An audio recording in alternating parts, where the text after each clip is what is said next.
মানুষ হত্যা করার পরে যদি তার যাবজ্জীবন জেল হয়, ফাঁসি হয়, যে লোকটা খালি এই 24 সালেই 2732 জন মানুষ মেরে ফেললো, তার একজনের জন্য যদি একটা করেও ফাঁসি হয়, কতবার ফাঁসি দেওয়া যায় বলেন? এই জন্য সেদিন একটা বিচারপতি বলছিল, ওনার যা অপরাধ, ওনার যদি 1000 বার ফাঁসি দেওয়া যায়, তাও 10 বার বাকি থাকবে।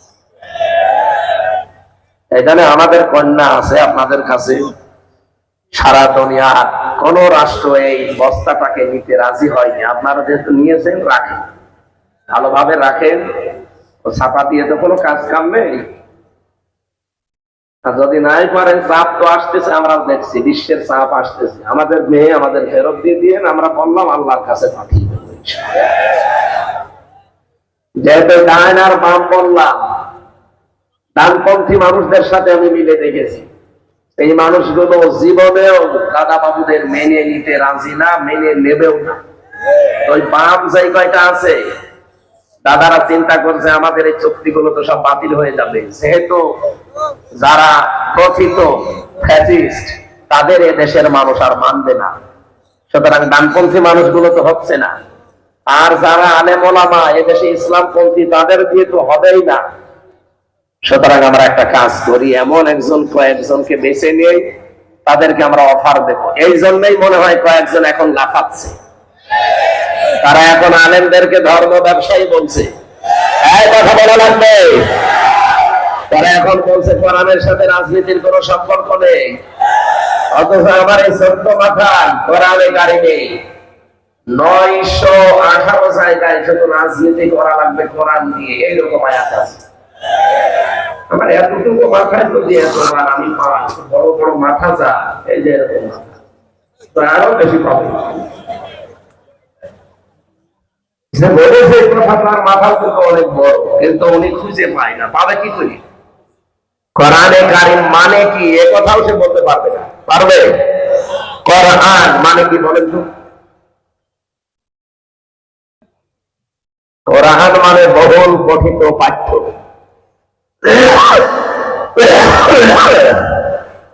এ শব্দের অর্থ অনেকে জানে না, আর তারা মনে কোরআনের সাথে রাজনীতির সম্পর্ক নেই, আমরা শরিয়া আইনে বিশ্বাস করি না। এজন্য দাদারা টপ দিয়েছে এরকম জায়গায়, চিন্তা করছে এদেরকে টপ দিয়ে বলবো যে তোদের চেয়ারে বসাবো, শুধু চুক্তিগুলো ঠিক রাখবি। কিন্তু ছাত্র জনতা এবং এদেশের ইসলামপন্থীরা এখন যেভাবে এক হওয়া আরম্ভ হয়েছে, আপনাদের গুড়ে পানি। এক কথা বলে না কেন?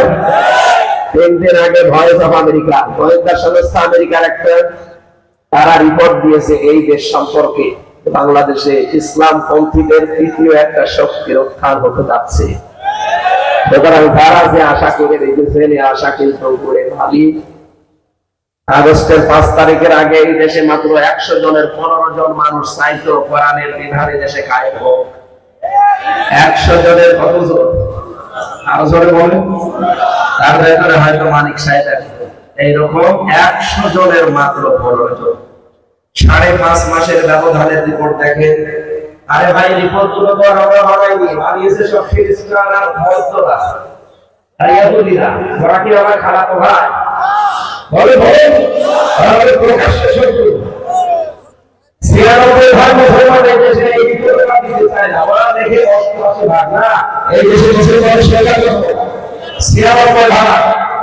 যেহেতু বেশি করলে এদের শক্তি আরো বৃদ্ধি পাবে, এরা কমাতে থাকে। 88%। ওরা যেটা দরকার সেটা না বলে আরো কমায়। সেই জায়গায় তথ্যটা আবার হ্রাস করে দিয়েছে। এখন বাংলাদেশে জানুয়ারি মাস থেকে 100 জনের 58 জন মানুষ চাচ্ছে কোরআনের বিধান দেশে কায়েম। এটা আমি যদি বানিয়ে বলতাম, আপনি আপনাকে ধরতেন। খ্রিস্টানরা বানিয়েছে, তারা আমাদের তো প্রকাশ্য শত্রু। এই ইহুদিরা, লাতাজিদান্না আশাদ্দান নাসি আদাওয়াতান লিল্লাযিনা আমানু ইয়াহুদা ওয়াল্লাযিনা আশরাকু। হেনবিয়াবি মুসলমানদের জন্য প্রকাশ্য শত্রু হিসাবে 2টা দল দেখতে পাবেন, একটা ইহুদি আর একটা মুশরিক। ইহুদি তো আছে পৃথিবীতে, শুধু মুসলমান বাদ দিয়ে যত জাতির লোক আছে সব প্রকারান্তে মুশরিক। খ্রিস্টানরা কয় খোদায় বিশ্বাস করে? বলেন বলেন। 3 খোদায়। এখানে দুনিয়ায় যত ধর্মের লোক আছে 4,500 ধর্ম আছে, সব ধর্মের লোকরা শুধু মুসলিম বাদ দিয়ে প্রকারান্তে কি মুশরিকরা মুসলমানদের জন্য কি বন্ধু না শত্রু? এই শত্রুরা যদি এইটা দিয়ে যায় তাহলে কি হয়? কিছু লাগবে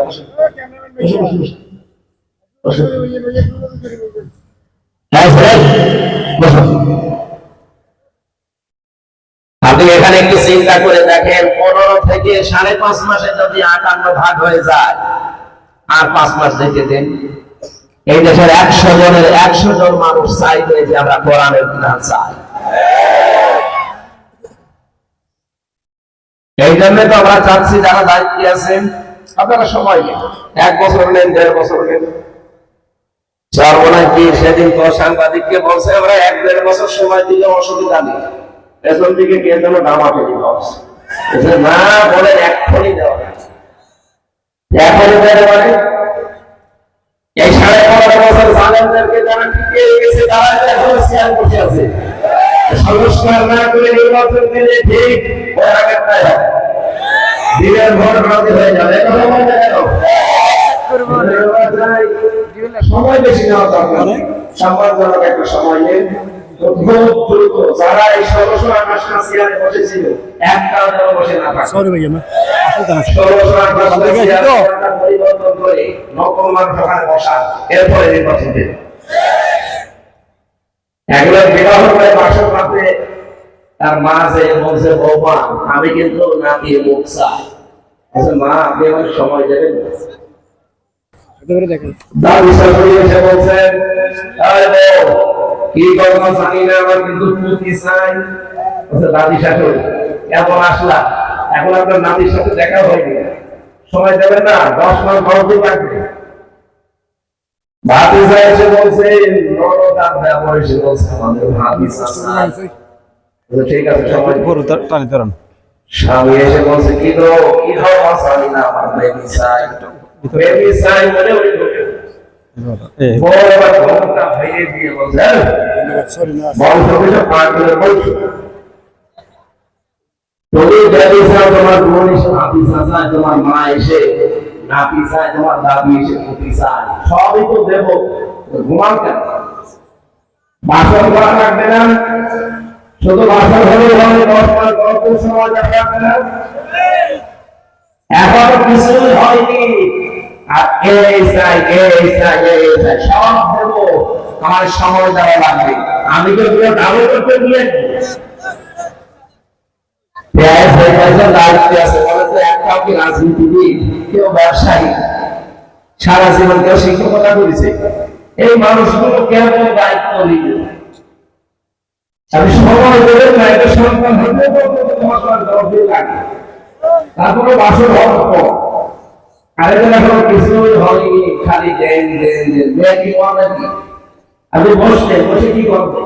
কিছু করতে পারবেন? ওই মানুষগুলো যখন বসে আছে, এই জন্য যারা সচেতন শিক্ষিত এবং যারা বোঝে সম্পর্কে, তারা কিন্তু বুঝে ফেলছে না আমরা নির্বাচন চাই, কিন্তু এই 1628টা চেয়ারে আমরা একজন মানুষকে আগে দেখতে চাই। আগে এগুলো হয় না, এরকম সব জানেন ছিল আর জানেন বসে ছিল। আল্লাহ আমাদের বোঝার তৌফিক দিন, বলেন আমি কোরআনে কারীম থেকে আপনারা জানেন সূরা নমল না নাহাল, নমল মানে তো পেপিলিকা, আর নাহাল মানে মৌমাছি। এখান থেকে 112 নাম্বার একটা আয়াত পড়েছি। আল্লাহ একটা সুন্দর গ্রামের উদাহরণ দিয়েছে। আমি গ্রামটা বাংলাদেশের সাথে মিলাম, আপনারা থাকবেন না চলে যাবেন না, চলে গেলে মনোযোগ করে থাকবেন, যতটুকু সময় বলতে পারি উঠতে পারবেন। তাই বসে যদি কেউ আশপাশ থেকে ওঠে আস্তে করে হাত ধরবেন, জোর করে বসে জোরে কথার পর হাত আসলে না যায়। আল্লাহ রাব্বুল আলামিন বলেন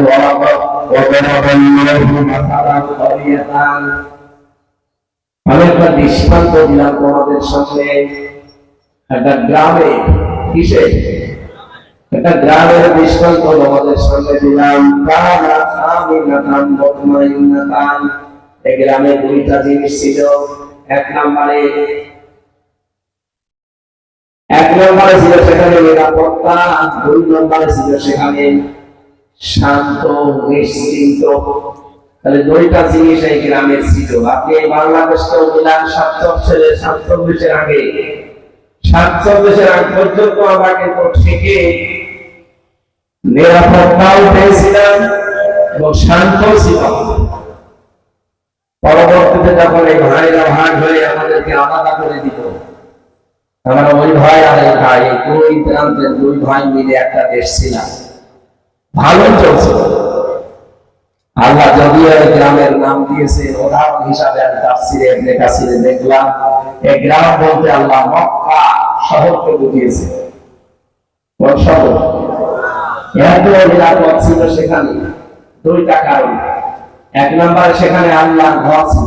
কার ঘর? বলেন তো, আমাদের দেশে আল্লাহর ঘর আছে না নেই? ওই ঘর আর আমাদের এই দেশের ঘরের ভেতরে পার্থক্য কি? আল্লাহ রাব্বুল আলামিন কোন জায়গাকে যদি নিরাপত্তা এবং শান্ত করতে চান, সেই এলাকা থেকে প্রথমে দুইটা জিনিস তুলে দেওয়া লাগে। এই এদিকে থাকেন, রায় হয়ে গেছে তো এই জন্য মানুষ কোন কারণে পোশাক পায়খানা জরুরি ছাড়া কেউ উঠতে পারবে না। আমি পারবো না,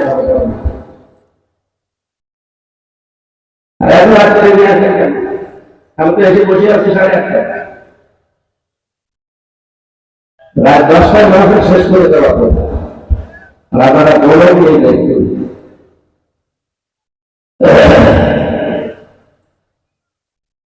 ক্লাসের মতো কথা বলছি, আপনি যদি না বুঝতে চান আমি জোর করে আমার বোঝানোর দরকার নেই। শেষ করে দি ভাই, কথা দেওয়া লাগবে না, আমার একটু মানুষ করতে পারবে না। যা এখন জরুরি চলে যেত ভাই, আমি 5 জন নিয়ে কথা বলতে চাই, আমার দরকার নেই, আমার মিটিং আছে, এটা তামাম দুনিয়া সবাই যাদের জরুরি চলে যা যা যা যা যা 1 মিনিট সময় দেয়, উঠে যাও, এরপর উঠতে পারবে না। কিছু তথ্য আছে, তথ্য করে নেওয়া